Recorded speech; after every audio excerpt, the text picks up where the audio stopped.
사무엘하 24장 1절입니다. 여호와께서 다시 이스라엘을 향하여 진노하사 그들을 치시려고 다윗을 격동시키사 가서 이스라엘과 유다의 인구를 조사하라 하신지라. 아멘. 한 군데 더 합니다. 역대상 21장 1절입니다. 사탄이 일어나 이스라엘을 대적하고 다윗을 충동하여 이스라엘을 계수하게 하니라. 아멘. 다윗의 인구조사로 인하여 이스라엘 백성이 전염병으로 온역으로 7만 명이 죽임을 당합니다. 사무엘하 24장 15절에 이에 여호와께서 그 아침부터 정하신 때까지 전염병을 이스라엘에게 내리시니 단에서부터 브엘세바까지 백성의 죽은 자가 7만 명이라. 역대상 21장 14절에 이에 여호와께서 이스라엘 백성에게 전염병을 내리심에 이스라엘 백성 중에서 죽은 자가 7만 명이었더라. 우리가 잘 아는 금송아지 사건으로 죽은 사람이 3,000명 가량 됩니다. 출애굽기 32장 28절 레위 자손이 모세의 말대로 행하며 이날에 백성 중에 3,000명 가량이 죽임을 당하니라. 또한 우리가 잘 아는 모세를 대적했던 고라의 사건으로 인해 죽은 자가 15,000명 정도, 15,000명 내외가 됩니다. 민수기 16장 31절로 32절에 그가 이 모든 말을 마치자 말자 그들이 섰던 땅바닥이 갈라지니라. 땅이 그 입을 열어 그들과 그들의 집과 고라에게 속한 모든 사람과 그들의 재물을 삼키매. 그러니까 땅 속으로 빨려 들어간 사람들이 얼마란 건 없지만은 아마 고라의 가족. 16장 35절에 여호와께로부터 불이 나와서 분향하는 250명을 불살랐더라. 16장 49절에 고라의 일로 죽은 자 외에 연병에 죽은 자가 14,700명이었더라. 어쨌든 고라의 사건과 더불어서 죽임을 당한 자가 한 15,000명 정도. 가장 죄가 커 보이는 금송아지 사건에서는 하나님께서 한 3,000명가량을 죽이셨습니다. 그런데 이상스럽게 오늘 다윗의 인구조사로 인해서 죽은 자가 7만 명입니다. 그렇다면 뭐 많이 죽고 적게 죽고 큰 차이가 있는지 모르겠지만은 어떤 중량감을 보았을 때에 하나님의 진노가 어떠했을지, 그죠? 우리도 안 그래. 화가 많이 나면은 이 대응하는 게 좀 다르지 않습니까? 화가 좀 적게 나면 조금 덜하고. 하나님께서 7만 명이나 죽이셨습니다. 분명히 다윗이 인구조사를 지시한 것인데 죽임을 당한 것은 백성들입니다. 왕이 인구조사를 했는데 죽임을 당한 것은 백성이었습니다. 물론 성경을 들여다보면 그것에 대한 이유가 있습니다. 오늘 본문 사무엘하 24장 1절에 여호와께서 다시 이스라엘을 향하여 진노하사 그들을 치시려고 다윗을 격동시키사 가서 이스라엘과 유다의 인구를 조사하라 하신지라. 다윗이 인구조사를 하게 된 원인은 하나님께서 이스라엘을 향하여 진노하셨기 때문입니다. 오늘 사무엘하 24장이 그렇게 말씀하고 있습니다. 하나님께서 이스라엘 백성들에 대해서 진노하셔서 다윗을 인구조사하게 하셨다, 이렇게 기록하고 있습니다. 하나님께서 그냥 이스라엘 백성들을 향하여 심판하시면 되는데 왜 굳이 다윗을 격동시키셔서 인구조사를 하게 하셨고 그 이유를 이유 삼아 7만 명이나 죽이시는 심판을 했을까요? 그냥 죽이시면 되잖아요. 그냥 하나님께서 심판하시면 되잖아요. 그런데 왜 하나님께서 다윗을 격동시키셨을까요? 이런 궁금함이 있습니다. 그냥 이스라엘을 심판하셔도 되는데 왜 하나님은 굳이 다윗을 격동시켜서 인구조사를 하게 하고 그 일로 인해서 이스라엘 백성들을 심판하셨을까 하는 겁니다. 이 말씀은 하나님의 나라에 세움받은 왕과 그의 다스림을 받는 백성들 사이에 밀접한 관계를 알게 합니다. 백성들의 잘못에 대한 하나님의 징계가 다윗 왕의 인구조사라는 실책을 경유하여 내려진 것은 왕이 백성을 대표한다는 사실과 더불어 백성의 잘못은 곧 왕의 잘못이며 왕의 잘못은 곧 백성의 잘못이기도 하다는 사실을 보여주기 위함입니다. 7만 명이나 죽임을 당하는 무서운 죄인데도 성경은 무슨 죄인지를 구체적으로 밝히지 않고 있습니다. 우리가 눈치챌 수 있는 것은 다음의 구절입니다. 여호와께서 다시 이스라엘을 향하여 진노하사, 이것밖에 없습니다. 우리는 신앙생활을 하면서 어떤 특별한 잘못, 특별한 실수를 하면 심판을 받을 것으로 생각하는 경향이 많습니다. 그런데 오늘 본문은 일회성적인 어떤 특별한 잘못, 특별한 실수가 아니라 이전에도 동일한 일로 하나님께서 분노하셨고 진노하셨음을 깨닫게 합니다. 하나님의 분노의 원인은 밝혀지지 않고 있지만 다시라는 기록으로 하나님의 이러한 분노가 어떤 특정한 특별한 사건이 아니라 이스라엘 백성들이 가지고 있는 반복적인 일상적인 범죄일 수도 있다는 것을 발견하게 합니다. 이스라엘 백성들의 전체적인 불신앙과 하나님에 대한 경시풍조, 이스라엘의 고질적이고 반복적인 죄악이라는 사실을 이 다시라는 성경 구절로 깨달을 수가 있습니다. 우리는 일반적으로 어떤 특별하고 우발적인 무서운 죄를 범할 때에 하나님께서 심판하실 것이라 하는 것을 그런 생각을 가지고 있습니다. 하지만 오늘 본문은 또다시 늘 반복되는 불신앙이 하나님의 코에 열기가 타오르는 분노를 유발하여, 이 진노는 막 코에 뜨거운 열기가 나온다, 이런 뜻이 있거든요. 무시무시한 하나님의 심판이 임할 수 있다는 사실을 오늘 본문은 가르쳐주고 있습니다. 본문은 하나님께서 이스라엘을 치시기 위하여 다윗으로 하여금 인구조사를 하도록 다윗의 마음을 격동시켰다고 밝히고 있습니다. 하나님께서는 다윗의 범죄로 이스라엘을 징계하시려는 분명한 의도 가운데서 진행되었다는 사실을 나타내고 있습니다. 이러한 기록들은 하나님의 택한 백성 이스라엘을 다스리는 신전 왕국의 통치자 역할이 얼마나 중요한가를 또 깨닫게 합니다. 통치자 한 사람의 잘잘못에 따라서 통치자 자신뿐 아니라 이스라엘 전체가 번영과 성공의 길을 걷기도 하고 고통과 분란의 비참한 운명에 빠지기도 한다는 사실을 오늘 본문은 부각시키고 있습니다.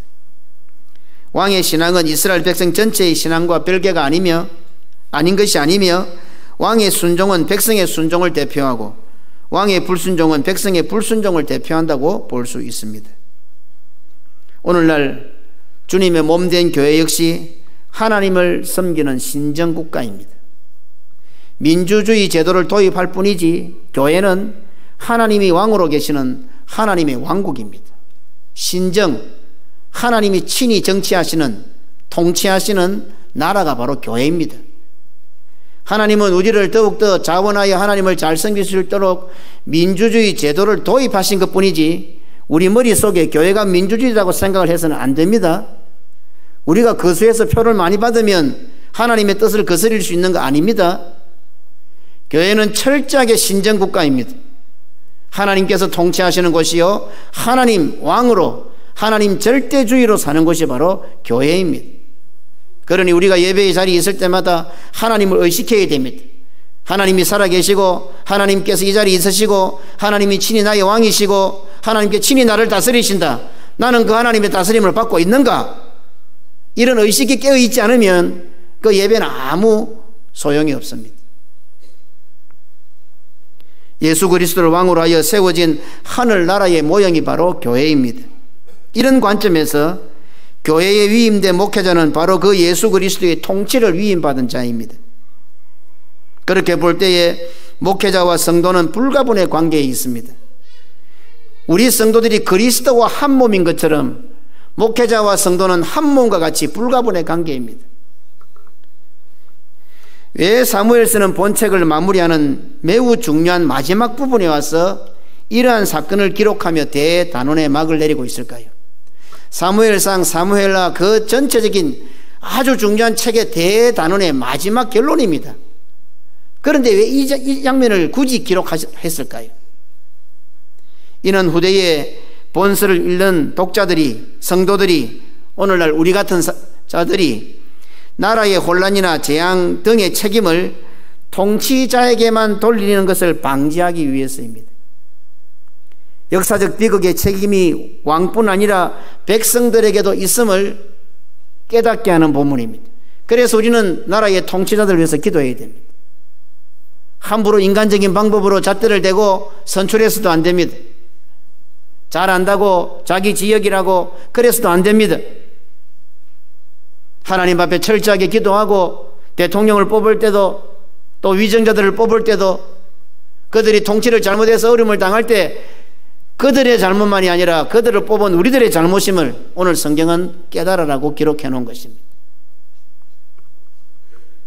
만약 이러한 내용의 기록이 없었다면 본서의 1차 독자들은 위기의 상황에서 자신들의 죄를 회개하기보다는 통치자들만 원망할 수가 있습니다. 대통령이 잘못했고 시장이 잘못했고 국회의원들이 잘못했다고만 우리는 생각이 쉽습니다. 오늘 성경은 그 모든 책임이 우리들에게도 있다 하는 것을 보여주고 있습니다. 그러나 본문의 내용을 보면 왕의 과오를 통해 자신들의 잘못을 돌아보고 역사에 책임 있는 구성원으로 자신은 인식해야 한다는 것을 가르쳐주고 있습니다. 물론 다윗이 인구조사를 하였기 때문에 다윗도 책임을 면할 수는 없습니다. 마치 하와가 선악과에 먼저 손을 댔지만 더 큰 책임은 아담에게 있는 것과 동일한 상황입니다. 선악과를 따먹은 일에 하나님 아담과 하와가 다 책임이 있듯이 다윗이 인구조사를 한 일에는 다윗과 이스라엘 백성 전체 둘 다 책임이 있다 이 말씀입니다. 한 가지 더 살펴볼 것은 이 본문을 역대기서는 조금 다르게 기록하고 있습니다. 사탄이 일어나 이스라엘을 대적하고 다윗을 충동하여 이스라엘을 계수하게 하니라. 사무엘서에 하나님께서 다윗을 격동시키사, 이 격동이란 단어와 오늘 역대상에 사탄이 다윗을 충동하여, 이 충동이란 단어가 사실은 똑같은 단어입니다. 번역은 격동, 충동으로 되어 있지만 히브리 원어는 똑같습니다. 다른 것이 있다면 사무엘서는 주어를 하나님으로 기록하고 있습니다. 역대기는 주어를 사탄으로 기록하고 있습니다. 사무엘서는 하나님께서 다윗을 격동시키사, 역대기는 사탄이 다윗을 충동했어, 이렇게 기록하고 있는 것이 다를 뿐입니다. 동일한 사건의 주체를 여호와 하나님과 사탄으로 달리 기록하고 있습니다. 성경의 이런 장면은 간혹 독자들로 하여금, 성경을 읽는 사람들로 하여금 혼동스럽게 하고 성경의 무엇에 대한 반박 증거로 인용되기도 합니다. 과연 하나님께서 하신 것인가 아니면 사탄이 한 것인가? 그것도 아니라면 하나님과 사탄이 같이 한 일인가? 뭐 이런 식으로 논리가 전개된다 이 말입니다. 오늘 우리가 가지고 있는 일반적인 이 해석 방법은 어떤가 하면 A는 B다. 예를 든다면 A는 B다. 혹은 A는 B가 아니다. 그러면 끝이죠. 우리의 사고방식은 그것밖에 없습니다. A는 B다 혹은 A는 B가 아니다. 그 두 개 와에는 우리의 논리가 전개가 안 됩니다. 하지만 성경의 사고는, 성경의 히브리식 사고는 이런 형식을 조금 초월합니다. 조금 어려울 수도 있지만 그렇게 어렵지는 않습니다. 보십시다. 아담과 하와가 선악과를 따먹은 것은 전적으로 아담과 하와의 책임입니다. A는 B지요. 하나님은 어떻습니까? 선악과 따먹는 것 원치 않으십니다. A는 B가 아닙니다. 그런데 A는 B다. 아담과 하와는 선악과를 따먹었습니다. 하지만 이것 모든 것 역시 하나님의 섭리, 하나님의 주권 안에 있습니다. 하나님의 손바닥을 벗어날 수는 없습니다. 그럼 어떻습니까? 그건 A는 B도 아니고 A는 B다도 아니고 A는 B다가 아니다도 아니죠. 분명히 하나님은 아담과 하와가 선악과 따먹지 못하게 하셨는데 불구하고 그들은 따먹었습니다. 그렇지만 그 일조차도 전체적으로 모든 게 하나님의 주권하에 있다는 것을 우리는 고백합니다. 궁극적으로 모든 것은 하나님의 영역 안에 있다는 것을 우리는 믿습니다. 그렇지만 아담과 하와가 선악과 따먹는 건 하나님의 뜻은 아니잖아요. 이 논리가 성경의 해석입니다. 야고보서 1장 13절로 15절에 사람이 시험을 받을 때 내가 하나님께 시험을 받는다 하지 말지니 하나님은 악에게 시험을 받지도 아니하시고 친히 아무도 시험하지 아니하시느니라. 오직 각 사람이 시험을 받는 것은 자기 욕심에 끌려 미혹됨이니 욕심이 잉태한 즉 죄를 낳고 죄가 장성한 즉 사망을 낳느니라. 그러므로 사무엘서의 이러한 표현은 모든 사건의 주제가 되시는 하나님의 주권하에 있다는 것을 강조하는 히브리적 표현입니다. 아담과 하와가 선악과를 따먹은 것이 하나님의 뜻과는 정반대입니다. 하지만 그 모든 일 역시 하나님의 섭리, 하나님의 주권 안에 있음을 우리는 또한 인정하고 있는 것과 같습니다. 사무엘에서는 다윗 개인의 범죄에 초점을 맞추기보다는 이스라엘 전체 회중에 대한 하나님의 분노와 심판을 강조하고 있습니다. 다윗의 범죄가 단순히 다윗만의 범죄가 아니라 이스라엘 전체의 범죄와 밀접한 연관성이 있다는 것을 사무엘서는 강조하고 있다 이 말입니다. 그리고 역대기서는 범죄의 1차 조장자가 사탄이다 하는 것을 나타냅니다. 어쨌든 죄를 짓는 것은 사탄이 하게 한다 하는 것을 역대기서는 강조를 하고 있고, 사무엘서가 강조하는 것은 다윗이 인구조사를 해서 범죄한 것 같지만 실상은 이스라엘 백성들이 범죄했기 때문에 그렇게 되었다, 이것을 강조하기 위함이다 이 말입니다. 역대기서는 하나님의 심판을 받게 하려는 사탄의 미혹을 강조하고 있습니다. 다윗에게 인구조사를 하게끔 하신 하나님의 목적은 나라가 부강해짐에 따라 점점 교만하여져서 하나님보다는 강대한 군사력 자체를 의지하고 그 세력을 뽐내려고 한 다윗에게 큰 시련을 주심으로써 다시 여호와를 경외하는 신앙으로 돌아오게 하는 것이었습니다. 다시 말해서 지금 하나님의 의도는 이러한 심판을 통해서 다시 다윗과 이스라엘 백성을 하나님께로 돌아오게 만드는 것이 하나님의 의도였습니다. 하지만 다윗으로 하여금 인구조사를 하게끔 격동한 사탄의 목적은 달랐습니다. 동일한 그 일을 통해서 다윗에게 크나큰 충격을 주고 타격을 주고 하나님의 나라의 통치를 어지럽게 만들고 그 가운데 절망하고 원망해서 하나님을, 여호와 하나님을 떠나게 만들려고 하는 것이 사탄의 목적이었습니다. 똑같은 사건이죠. 똑같은 사건, 사무엘서와 역대기에서 똑같은 사건을 기록하지만 똑같은 7만 명이 죽어나갔고 똑같은 심판을 받았지만 하나님의 의도는 다윗과 이스라엘 백성들 하여금 뉘우치고 깨닫게 하여 다시금 하나님께로 신앙으로 돌아오게 하려고 하는 의도가 있고, 역대기 기록은 이 모든 심판은 사탄은 어쨌든 하나님 곁을 떠나게 만들려는 의도가 있다는 것을 대조적으로 보여주고 있다 이 말입니다. 동일한 사건이지만 하나님께서는 근본적으로 자비로운 동기에서 다윗과 그의 백성이 배워야 할 교훈을 그들에게 가르쳐 주시며 또한 그들을 영적으로 성장시키고 겸손하게 만들어 주님 앞으로 돌아오게 하기 위하였습니다. 하지만 사탄은 근본적으로 악의에 찬 동기에서 이스라엘에 혹독한 타격을 가하며 다윗에게 크나큰 상처를 주기 위하여 다윗을 부추겼다는 말입니다. 우리가 신앙생활 하다 보면, 사람을 사귀다 보면 그러는 사람들도 있습니다. 분명히 위에서 말하는 것 같은데 그 속을 가만히 들여다보면 기분이 나빠요. 어떤 데는 듣기 실수를 딱 하는데도 정말 나를 위해서 하는 것 같이 들릴 때도 있단 말입니다. 오늘 우리는 누구의 속성을 담고 있습니까? 똑같은 심판이었습니다. 그러나 하나님의 의도는 어떻습니까? 정말 그를 사랑하는 다윗과 이스라엘 백성들을 사랑해서 그의 범죄에 대해서 다시금 회개하고 돌아오기를 바라는 것이 하나님의 의도였고, 사탄은 그 범죄를 통해서 하나님을 떠나가게 만들고 포기하게 만들고 실망하게 만드는 것이었습니다. 오늘 내가 쓰는 언어는 어떻습니까? 교회에서 성도들과 교제를 할 때 나는 어떤 언어를 쓰고 있습니까? 하나님이 의도하는 언어를 쓰고 있습니까? 사탄이 의도하는 언어를 쓰고 있습니까? 이왕이면 좋은 말 하니 좋습니다. 그렇잖아요. 좋은 말 할 때 그 속에 진실이 담겨 있고 속과 겉이 같아야 되는 거죠. 나쁜 말도 쓰고 그 속에 나쁜 의미도 담겨 있으면 그거는 성도가 할 말이 아닙니다. 사탄에게 이용당하는 거죠. 고쳐야 됩니다.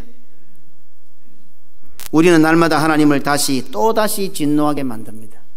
어떤 특별한 사건이 아니라 늘 일상적이고 똑같고 반복적인 것으로 해서 하나님은 우리를 향하여 다시 진노하시고 또다시 진노합니다. 진노하신 하나님께서는 우리의 왕 되신 예수 그리스도를 격동케 하십니다. 하지만 우리 주 예수 그리스도께서는 불완전한 다윗과는 달라서 그 모든 잘못이, 그 백성들의 모든 잘못이 마치 자신의 잘못인 것처럼 친히 담당하셨습니다. 그래서 우리 주 예수 그리스도께서는 매주 예배의 시간마다 우리 대신에 7만 명이 죽어나가는 그죠? 7도 아니고 70도 아니고 7천도 아니고 700도 아니고 7만 명. 완전의 완전수지 않습니까?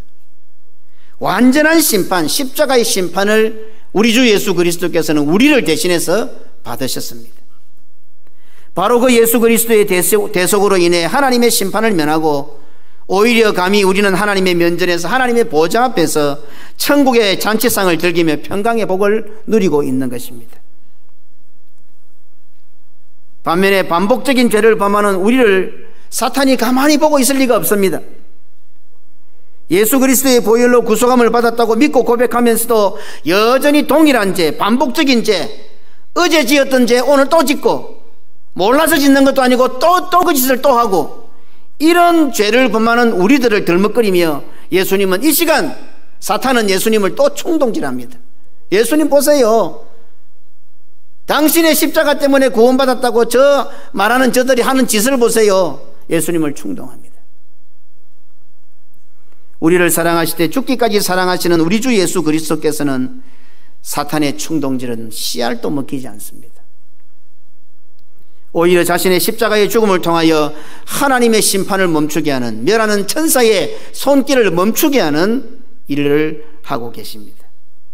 이런 은혜를 누리고 있는 우리들입니다.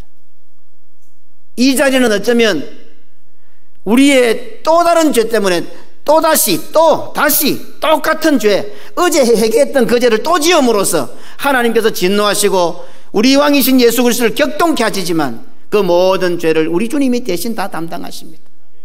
참수하는 사탄은 예수님 곁에서 봐라 저짓하는 저놈들을 받아 예수님을 자꾸 충동질합니다. 그러나 예수님은 우리를 사랑하시기에 그 충동질에도 넘어가지 않으십니다. 이런 은혜를 받고 우리가 이 자리에 앉아 있는 겁니다. 우리가 예배에 참여한다는 것은, 하나님의 자녀가 되었다는 것은 바로 이와 같은 은혜를 받았다는 사실입니다. 실수로 잘 몰라서 그랬다면 세상도 정상 참작을 해줍니다.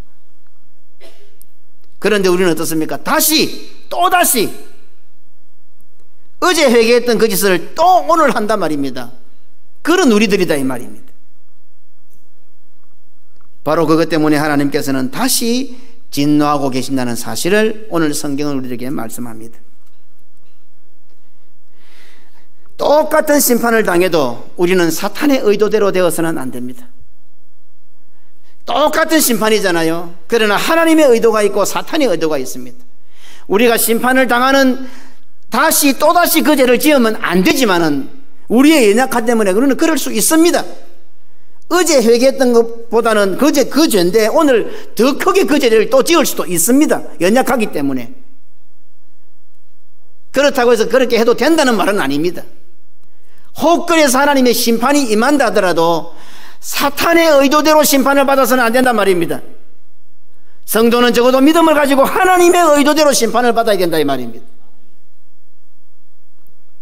심판에 대한 하나님의 의도를 잘 알아서, 물론 심판이 괴롭고 힘들고 나를 죽이는 것일지라도 그 심판을 통해서 회복되는 성도들이 되시기를 주님의 이름으로 축원합니다. 그리고는 하나님을 또다시 진노하게 하는 성도가 되지는 마십시다. 그지요? 우리 자식들을 키워놓으면 부모들이 그러잖아요. 아버지가 뭐 옹기를 대고 니 또 그랬나 뭐 특별한 죄가 아니고, 그죠? 아이들이 잘못한 건 니 또 그 짓을 했어. 아마 이런 부모의 잔소리가 더 많을 것 같습니다. 이제 세월이 갈수록 우리 하나님 앞에 또 그랬나 다시 이제 더 이상 이런 일은 반복하지 않도록 노력하십시다. 혹시 심판을 받게 된다 하더라도 사탄의 의도에 휘둘리지 말고 심판하시는 하나님의 의도, 하나님의 사랑을 깨닫고 올바르게 회복되는 그런 복된 명절을 맞이하는 우리 모든 성도들 되시기를 주님의 이름으로 축원합니다. 아멘.